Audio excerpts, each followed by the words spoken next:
देखिए, किसी भी कंट्री को ग्रो करने के लिए पैसा तो चाहिए ही होता है। पाकिस्तान के सामने भी यही दिक्कत थी कि उसको ग्रो तो करना ही था, लेकिन सीधे सीधे इकोनॉमिक डेवलपमेंट मुश्किल था, क्योंकि उसके लिए पॉलिटिकल स्टेबिलिटी और पेशेंस चाहिए होता है, प्रोडक्शन और एक्सपोर्ट करना होता है। तो पाकिस्तान की लीडरशिप ने इसके लिए नए नए जुगाड़ निकाले और इसी एफर्ट्स में उसको दिखा यूनाइटेड स्टेट ऑफ अमेरिका और उसकी मिलिट्री नीड्स। पाकिस्तान को उस पर्टिकुलर टाइम पे रियलाइज हो गया था कि यूएस का साउथ एशिया में कोई दोस्त नहीं है और उसको सोवियत यूनियन को कंट्रोल करना है, और इसके लिए उसको पाकिस्तान की जरूरत पड़ सकती है। तो इसमें उसको एक मौका दिखा। पाकिस्तान ने अपने आप को यूएस का फ्रेंड दिखाया और इसके बदले में उसको मिली फॉरेन एड। लेकिन क्वेश्चन है कि ये फॉरेन एड दी क्यों गई। देखिए, आज के डेट में आप देखते होंगे कि इंडिया के अंदर बहुत सारे यूएस के कॉल सेंटर्स हैं। यूएस के एम्प्लॉयर्स वहां के एम्प्लॉयज को छोड़ के इंडिया से बंदे हायर करते हैं। ऐसा इसलिए क्योंकि एक यूएस सिटीजन की सैलरी काफी ज्यादा होती है, उसकी जितनी भी लायबिलिटी होती है वो यूएस के एम्प्लॉयर की होती है। इंश्योरेंस, पेंशन जैसे तरह तरह के बेनिफिट्स देने पड़ते हैं। कोई एक्सीडेंट भी हुआ तो सारी रिस्पॉन्सिबिलिटी उस यूएस के एम्प्लॉयर की बनती है। इंफ्रास्ट्रक्चर मेंटेन करना, ऑफिस वगैरह, ये काफी बड़ा खर्चा होता है इसमें। लेकिन इंडिया के अंदर सारे एम्प्लॉयज कम पैसे में मिल जाते हैं और किसी की भी लायबिलिटी यूएस के एम्प्लॉयर के ऊपर नहीं होती है।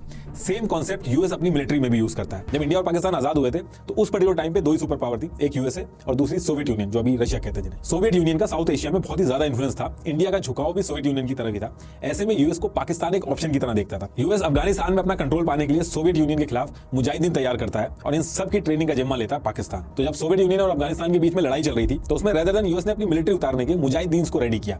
ना तो मुजाहिदीन की जान जाने पे यूएस की कोई जवाबदेही थी और ना ही भारी भारी सैलरी देनी थी, और रिस्क भी बिल्कुल खत्म हो गया था, क्योंकि अगर यूएस की मिलिट्री अफगानिस्तान में उतर के रशिया के खिलाफ लड़ती तो ये वॉर रशिया और यूएस की वॉर में बदल जाती। तो यूएस ने मुजाहिदीनों को वेपन्स दिए, इन सबकी ट्रेनिंग हुई पाकिस्तान में। पाकिस्तान ने हर तरीके से मदद की इन मुजाहिदीन की, इनको ट्रेनिंग करवाई, इनको रूट दिया, इनको खाने पीने और हथियार वगैरह सब सप्लाई करा। इसमें पाकिस्तान के लिए भी फायदा था, क्योंकि बिना कुछ प्रोड्यूस करे या एफर्ट लगाए यूएस से पैसा मिलने लगा था। यूएस ये पैसा कभी एड की फॉर्म में बेचता था तो कभी ह्यूमन राइट्स के बहाने से बेचता था। यूजुअली आप देखोगे तो फॉरेन एड उन देशों को मिलता है या तो जो गरीब हो या किसी क्राइसिस से गुजर रहे हो, जैसे कोई वॉर या फिर नेचुरल डिजास्टर हो। लेकिन पाकिस्तान को एड मिलता था उसकी स्ट्रेटेजिक लोकेशन की वजह से, उसकी यूजफुलनेस की वजह से। इनफैक्ट साल का एक बजट भी फिक्स कर दिया गया था जिसमें बिलियंस ऑफ डॉलर्स आते थे पाकिस्तान को यूएस की तरफ से। लेकिन पाकिस्तान ये जो सेंटर्स थे और ये जो पैसा था और ये जो मुजाहिदीन थे, इनका यूज कश्मीर में भी करने लगा। 1964 तक पाकिस्तान में आने वाली जितनी भी फॉरेन एड्स आती थी ये इनके जीडीपी का 5% का हिस्सा बन गई थी। लेकिन इन सबके बीच में पाकिस्तान ये भूल गया था कि इन सबके बीच में बिना मतलब किसी और की लड़ाई उसने अपने सरदर्दी पे ले ली थी। लेकिन पाकिस्तान की जो जनता थी और गवर्नमेंट थी वो यूएस के इस एड और पाकिस्तान का अफगानिस्तान में हेल्प करने से बिल्कुल खुश नहीं थी। जनता का ये मानना था कि अफगानिस्तान में ये भी हमारे जैसे ही मुस्लिम्स हैं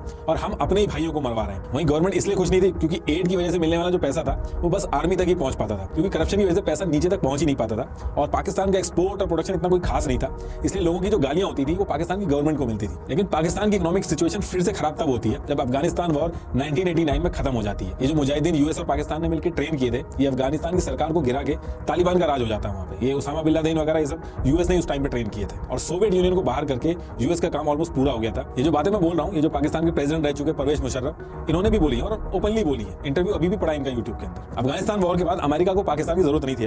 अब इस चीज का आप अंदाजा इस चीज से लगा सकते हैं कि 1989 में यूएस ने पाकिस्तान को सीधे सीधे $452 मिलियन की एड दी थी, जो 1998 तक घट के $5.4 मिलियन रह गई थी। बांग्लादेश, इंडिया जब एक्सपोर्ट करके अपनी इकोनॉमी को धीरे धीरे आगे बढ़ा रहे थे तब पाकिस्तान की मिलिट्री एड से खुश हो रही थी।